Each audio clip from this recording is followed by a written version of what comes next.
I practice here in Istanbul, Turkey. I work pro bono for a women's NGO called We Will Stop Femicides platform that follows litigation cases regarding violence against women, domestic violence cases, and femicide cases. The platform also organizes nationwide marches and protests. Since the government is not doing that, it is basically a data provider about the number of femicides.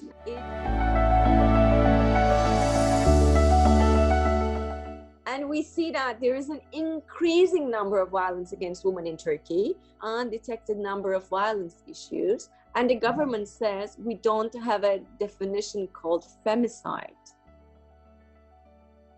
I felt like I had to use my profession for a much more of a public scale work. I mean, I had to do something for people. When you're doing pro bono work, human rights work, you don't only represent clients, but you also feel like it's your duty to criticize the system. I don't only provide legal expertise and legal counseling, but in the courtroom, I also feel like it's my duty to express why this woman was killed, why the police officers were not doing their duty that well, why the president is talking about making discriminatory remarks, and why it had an impact on the killing of a woman. If a woman had not had any access to formal education, went from her father's house to her husband's house, had no education, no professional working life, and if the family is not looking forward to taking care of a woman or the child, it's such a nightmare for the woman. Where will she go? And it's very difficult to prove domestic violence if you didn't have any medical reports, if none of your neighbors would witness for you.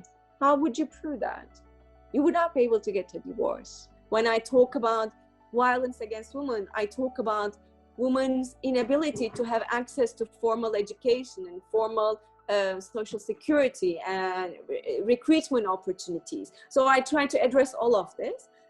And I feel that since I have created a platform to talk about all these problems that I feel, it gives me a power to walk more and more.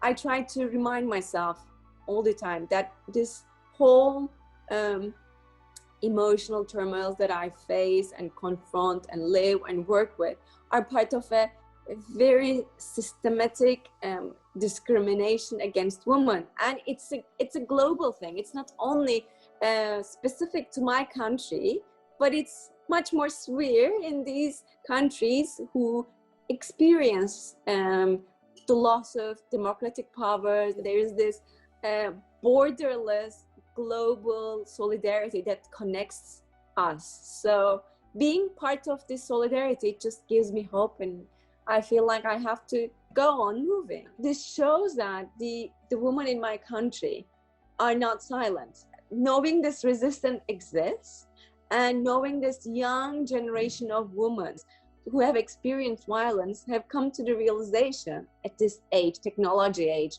social media age, they realize that they don't deserve it. So they have to resist. I have faith in such resistance. Women are on the streets, even during the pandemic. We were on the streets and reminding the government, well, you cannot silence us. We're always there.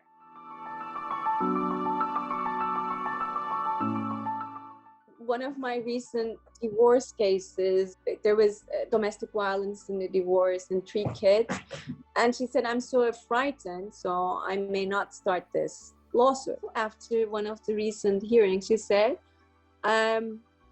I started to believe in myself, and I believe that the system, at least, there's someone in this system who would support me. You get to see that you can make little differences, very small. It's giving courage to another woman to fight back.